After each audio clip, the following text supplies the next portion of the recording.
Olá, seja muito bem-vindo ao nosso bate-papo de hoje.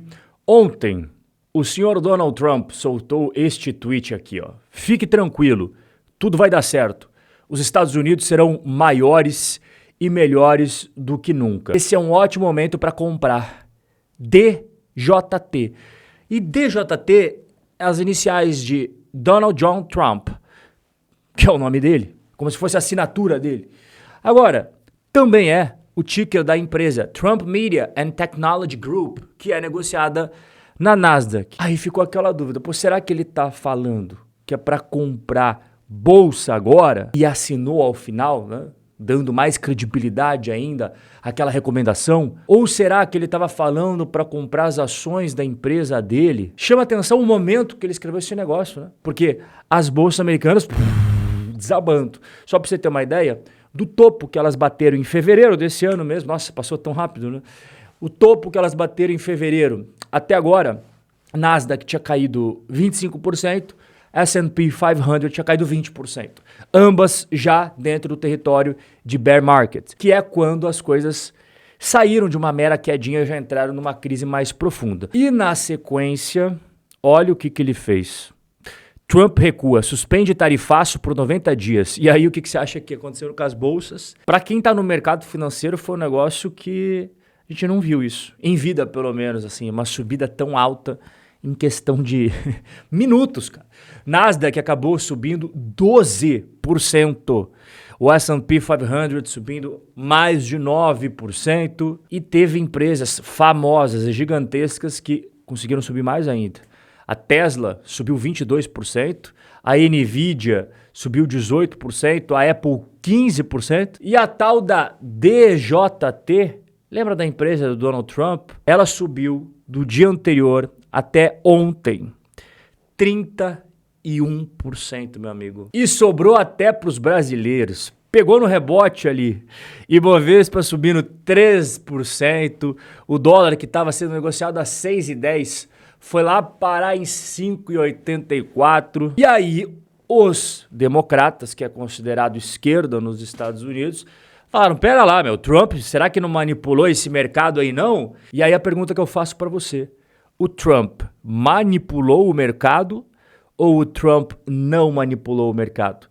Enquanto você vai escrevendo o que você acha disso tudo que eu te contei até agora, eu vou continuando o nosso bate-papo aqui. Estados Unidos coloca tarifa, aí a China vai lá e coloca tarifa nos Estados Unidos. Aí os Estados Unidos vai lá e coloca mais tarifa na China. A China vai lá e coloca mais... Tá uma bagunça, tira tarifa, bota tarifa, tira tarifa. Qual que é o resumo atualizado das tarifas? A guerra comercial hoje está assim. Tarifas interrompidas por 3 meses. Então... todos aqueles países que o Trump colocou naquela plaquinha que mostrou para o mundo está interrompido. Não significa que acabou. Está em stand-by, está suspenso por 90 dias. Tá bom. Mas ele vai aplicar pelo menos 10%. Dá um exemplo para você. Teve países do Sudeste Asiático que ele colocou lá 40%, 50%, 70% de taxas. Todo mundo agora vai pagar 10%. Isso acabou não sendo bom para o Brasil, porque o Brasil lá atrás... estava já pagando 10. E agora todo mundo vai pagar 10. Então a nossa vantagem competitiva nas taxas ficou para trás. Bom, fazer o quê? Não dá para ganhar todos os dias. Agora, melhor do que você perder, como foi a China, né? Taxada em 145%. Não era, mas hoje, nessa quinta-feira, dia 10 de abril, a Casa Branca fez um esclarecimento, mostrando como é que era o cálculo. Eu já vou mostrar para você também. Esse é o resumo aqui, tá? É uma confusão danada. Eu acho que nem quem tá dentro da Casa Branca trabalhando sabe ao certo qual que é as tarifas que estão sendo aplicadas, que não estão sendo aplicadas, quanto que vai ser. Agora, em relação à China, não tem dúvidas. E é por isso que o mundo está assim, ó, de olho bem aberto. O negócio está esquentando entre o Rottweiler e o Pitbull. Simples assim. Tá? A gente é cachorro caramelo. Não vamos ficar fingindo que a gente é o mais importante. Não é. Agora, esses dois aqui mandam no mundo. E qual que é a minha análise até agora, com base em tudo que eu te trouxe aqui? O mercado estava em queda, os investidores assustados com as tarifas, o Trump deu uma pausa, o mercado respirou aliviado, só que não resolveu o problema. Ainda existe uma incerteza sobre a guerra comercial entre Estados Unidos e China.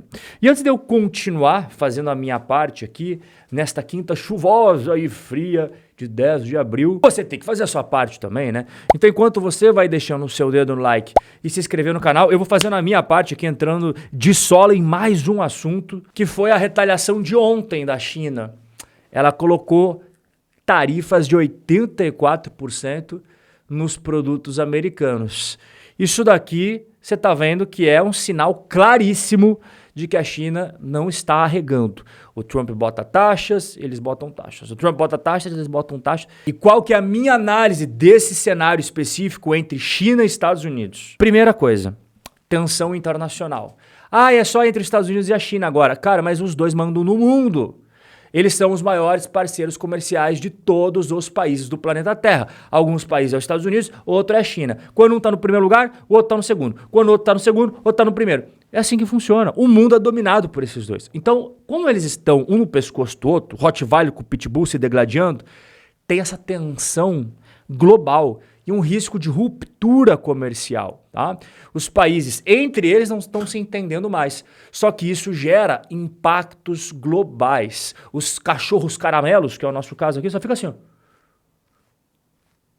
Quais são os impactos dessa treta entre o Rottweiler e o Pitbull? Mais inflação, fábricas paradas, risco de recessão nos Estados Unidos e, digo mais, tá?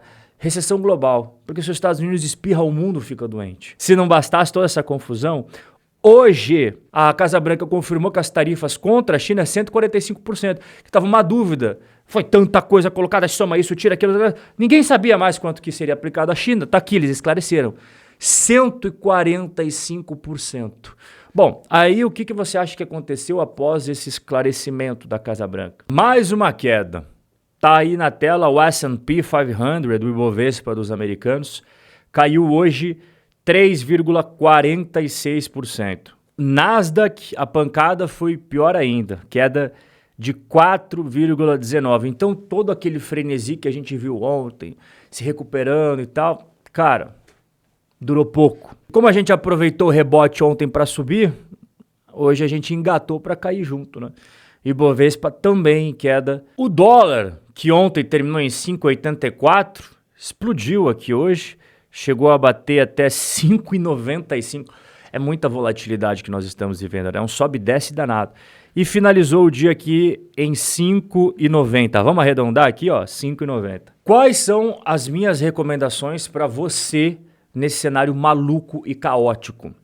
Primeira recomendação, não entre em pânico. Ah, Rob, tô falando, calma. Vem junto comigo. A gente tá junto nessa. A maioria vende barato quanto deveria estar comprando. Quando você vê crashes, quedas brutas, o que você não deve fazer é o que todo mundo está fazendo. Que é o quê? Soltar a franga. Vender no pânico. Agora não é momento de você vender. O medo é inimigo do lucro. Segundo conselho que eu dou para você. Apesar de estar abrindo uma oportunidade enorme de você comprar investimentos bons a preços baratos, descontados, invista aos poucos. Vai gastando munição aos poucos. Imagine se você tivesse gastado todo o dinheiro que você tem no primeiro dia de queda. Você está muito arrependido agora. E no primeiro dia de queda eu fiz o vídeo aqui e falei para você, não coloque todo o dinheiro agora. Porque essa queda pode ter um segundo dia, terceiro dia, quarto... que acabou acontecendo o que eu falei. Não tenho bola de cristal, mas já tenho experiência no mercado financeiro, que existe uma grande chance de quedas se perpetuarem ao longo do tempo. E aí você queimou a largada, todos os cartuchos no primeiro dia, agora não tem mais dinheiro. Não faça isso. O mercado em queda não tem fundo visível. Amanhã pode cair mais, semana que vem pode cair mais. Então o que você tem que fazer? Usar aportes regulares, fazer o preço médio. Tentar acertar o fundo é arrogância de iniciante. Terceira recomendação minha para você aqui. Quer vender mesmo agora? Não venda por emoção, venda por razão. Então, se você quer muito vender um investimento agora, você tem que ver se é porque ele é ruim e você se enganou lá atrás de ter investido, comprou uma ação de uma empresa ruim, um fundo imobiliário ruim. Beleza, aí tudo bem, se desfaz. Agora, se o investimento continua bom, e muito provavelmente você tem coisas boas na sua carteira porque você acompanha o meu canal, tanto esse daqui quanto o outro canal que é exclusivo de análise de investimentos, cara, investimento bom, preço menor é oportunidade, não motivo de pânico. E o quarto e último conselho aqui para enfrentar todo esse banho de sangue que a gente está tendo no mercado, tenha visão de longo prazo. Quem sobrevive ao caos domina o próximo ciclo. O bear market é a peneira que separa os turistas dos vencedores. Não seja estatística. A maior parte das pessoas é como se fosse turista. Passa um tempo na bolsa e vai embora. A estatística diz que a maior parte dos investidores perde dinheiro na bolsa e não fica. Eu estou na bolsa desde 2013. Que ano nós estamos? 2025. Vem na minha. Não faça besteiras. Segue o plano. Execute a nossa estratégia. Quem seguiu as minhas dicas no Covid, depois me agradeceu.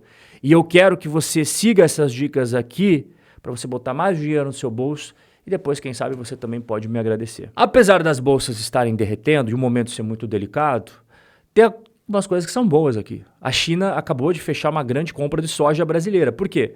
Porque teve esse agravamento da guerra comercial dos Estados Unidos, então eles resolveram comprar mais commodities brasileiras. A gente acabou se dando bem. Os chineses estão com o bolso fundo, né? Fizeram uma compra histórica aí, 2,4 milhões de toneladas, equivalente a quase 1/3 de tudo que a China consome por 30 dias, cara. É uma compra gigantesca. E aqui é uma análise que eu faço para você sobre especificamente essas oportunidades que estão aparecendo. Se a guerra comercial entre China e Estados Unidos prosseguir, pode ser bom para o Brasil.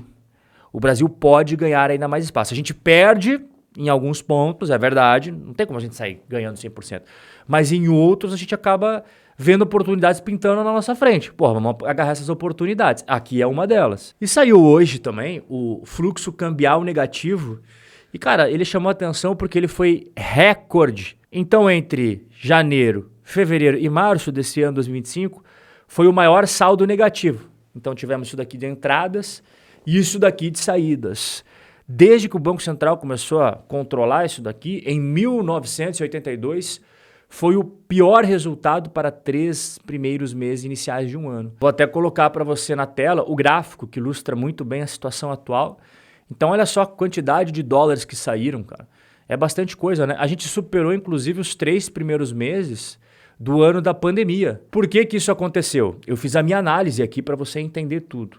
Primeiro ponto, as importações explodiram, tá? Então os brasileiros estão importando muito. Então, quando você faz importações, mais dólares acabam saindo do que entrando. Também temos aqui um segundo ponto, que são as exportações atrasadas. Normalmente, o início do ano, você tem uma entrada de dólares grande por causa da venda dos grãos.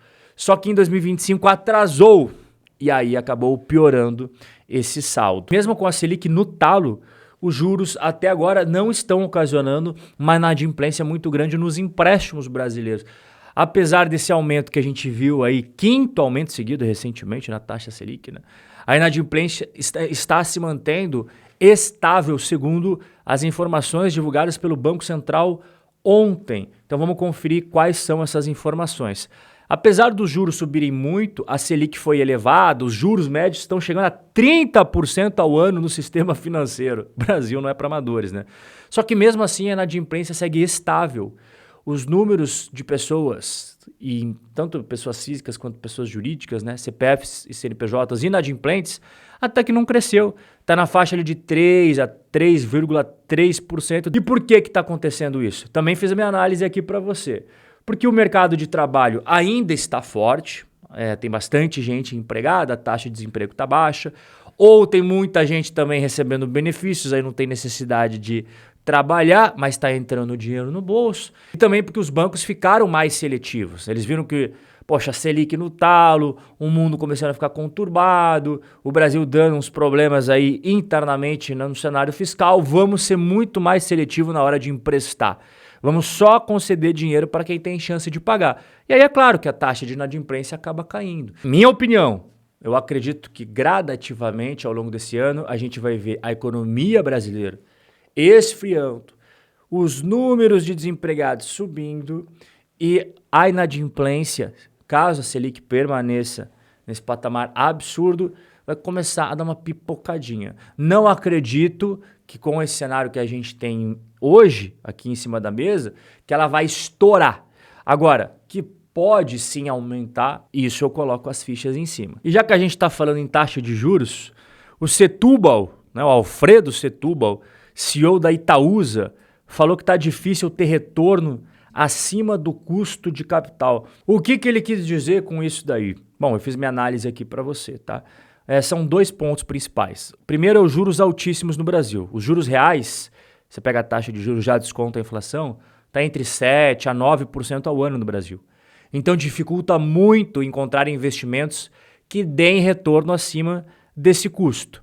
E o risco de retorno abaixo do custo de capital é uma luz vermelha piscando muito forte no seu painel. Se o investimento não rende mais do que o custo de capital, a empresa perde dinheiro ou destrói valor. E eu fui procurar um estudo aqui para você, encontrei o mais recente, foi publicado no finalzinho do ano passado, está super válido ainda, a dura realidade das ações brasileiras. Olha que curioso isso daqui. 261 ações listadas na B3 com liquidez, ou seja, com negócios suficientes para você entrar e sair sem nenhum problema. 75% apresentam rentabilidade inferior a 13,5% ao ano. O que é a rentabilidade? Você vai pegar o quanto que teve de lucro proporcional ao patrimônio, Return on Equity, ROI.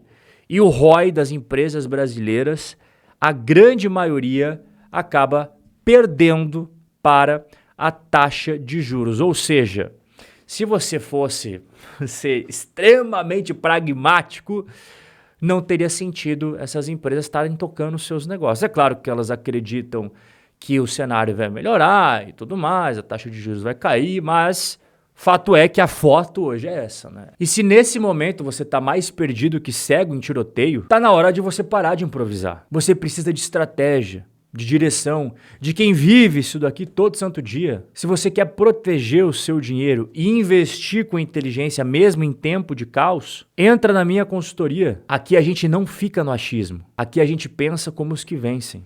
Primeiro link na descrição e também no primeiro comentário fixado. Você clica nesse botão azul, depois coloca o seu nome, e-mail e WhatsApp. Mas só entra na consultoria quem quer entrar no jogo para vencer.